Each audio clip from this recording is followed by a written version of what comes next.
और उसी दौरान किसान आंदोलन जैसी बीमारी भी आपके बीच में चली, उसका भी खामियाजा हमें भुगतना पड़ा। लोगों के बीच में जाकर के जो संपर्क करना चाहिए था, लोगों के दुख सुख में शरीक होना चाहिए था, उनके काम करने चाहिए थे, वो नहीं कर पाए। और अब तो आपने देखा कि उन किसान नेताओं की हवा भी निकल गई है। पंजाब में चुनाव लड़े थे, क्या स्थिति रही। जो प्रदेश के मुख्यमंत्री बनने के ख्वाब देख रहे थे, उनको 4600 वोट मिले।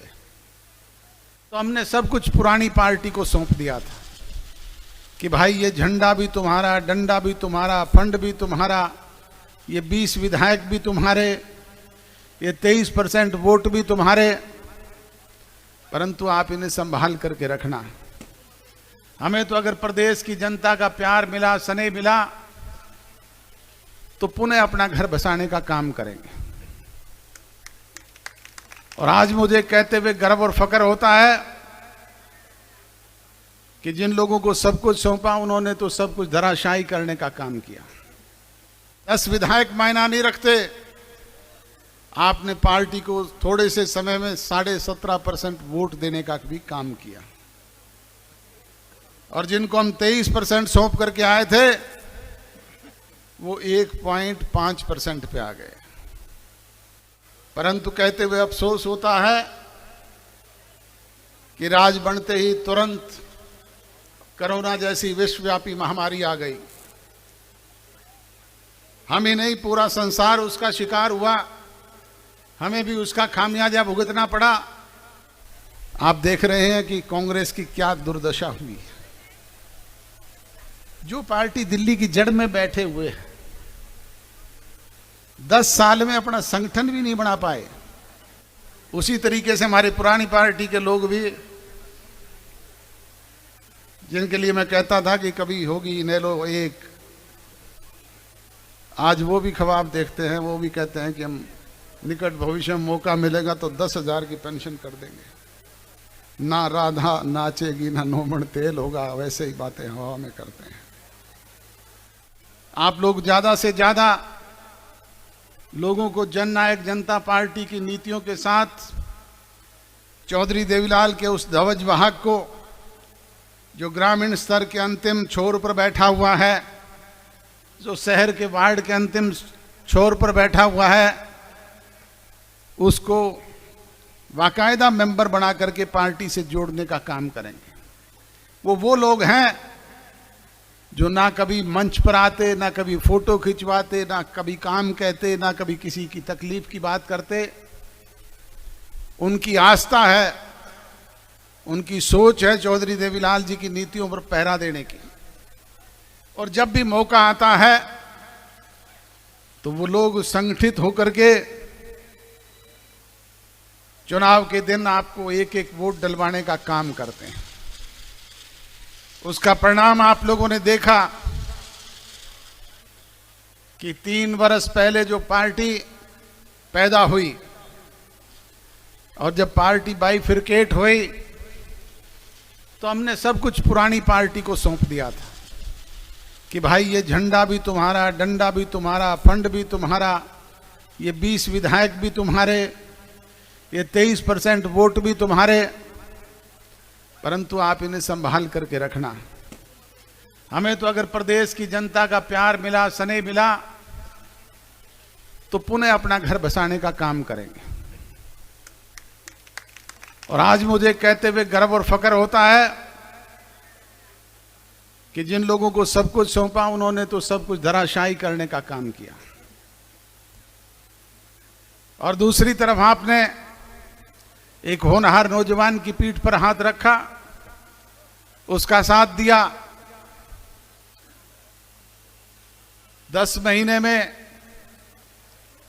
लोकसभा के चुनाव आए, जींद का उपचुनाव आया, हरियाणा प्रदेश की विधानसभा का चुनाव भी आया। विपरीत परिस्थितियों के बाद आप लोगों ने उसका साथ दिया, जिसकी बदौलत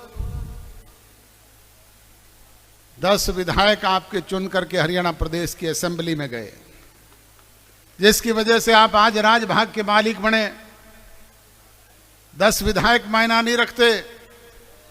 आपने पार्टी को थोड़े से समय में 17.5% वोट देने का भी काम किया, और जिनको हम 23% सौंप करके आए थे वो 1.5% पे आ गए। बुजुर्गों और नौजवान दोस्तों, उम्मीद, विश्वास और भरोसा करूंगा कि सदस्यता अभियान के जरिए आप पार्टी के संगठन को और ज्यादा प्रभावी और मजबूत बनाने का काम करेंगे, और ज्यादा से ज्यादा लोगों को चौधरी देवीलाल जी की नीतियों के साथ जोड़ करके जननायक जनता पार्टी का सदस्य बना करके आगामी समय में 17.5% को 51% तक पहुंचाने का काम करेंगे। पर यह संभव तभी हो पाएगा जब आप लोगों का सहयोग, आशीर्वाद, प्यार, दुलार और लाड इसी तरीके से मिलेगा। आपने देखा कि जैसे ही हरियाणा प्रदेश में सत्ता परिवर्तन हुआ, आप राजभाग के शामिल हुए,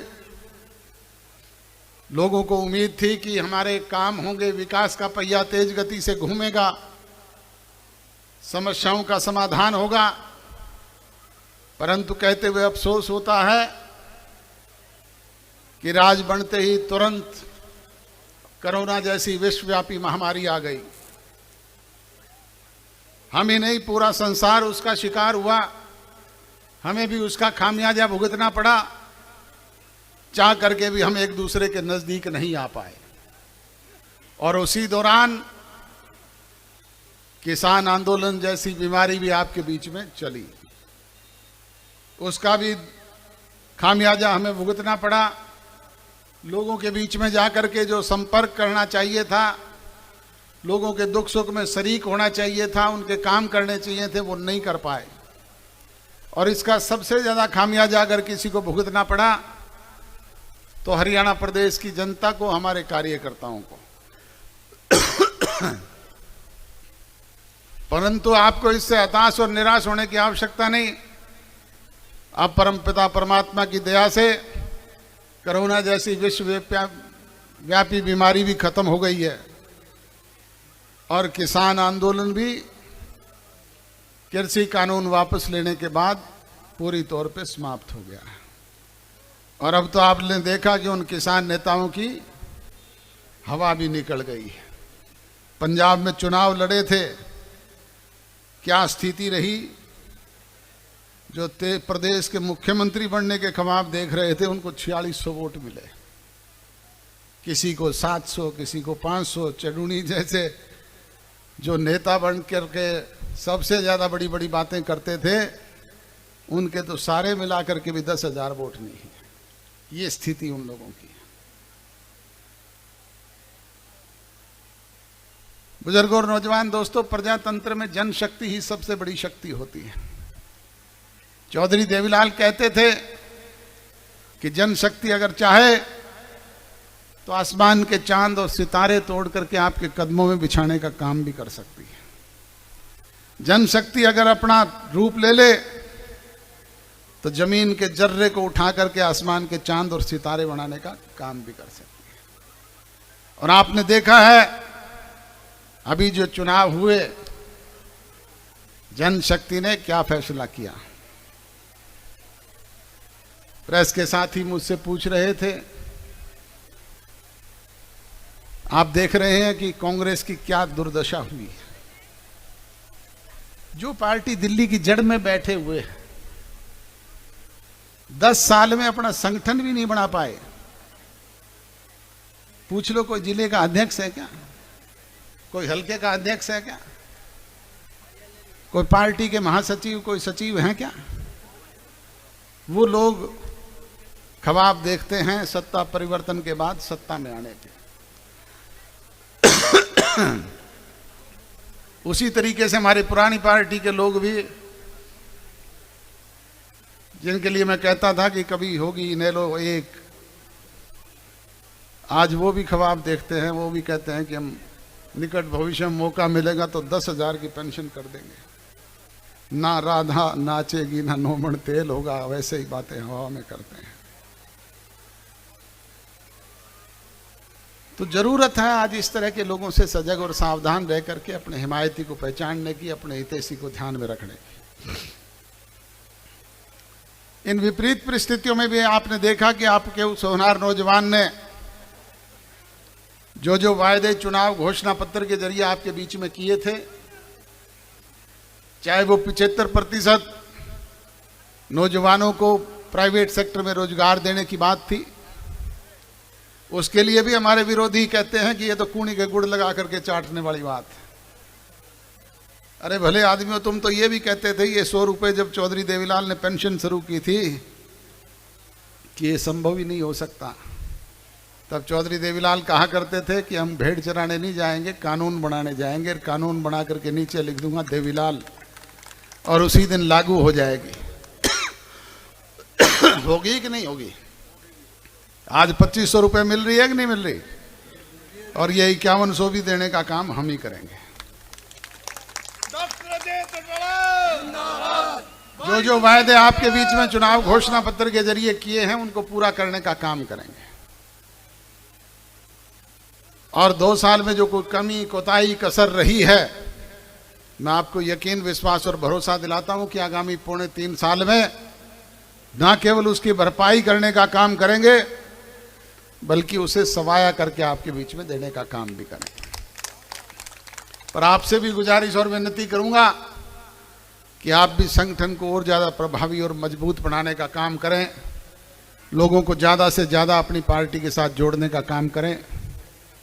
इसी उम्मीद विश्वास और भरोसे के साथ मैं आप सब लोगों का बहुत बहुत आभार व्यक्त करता हूं, धन्यवाद व्यक्त करता हूं।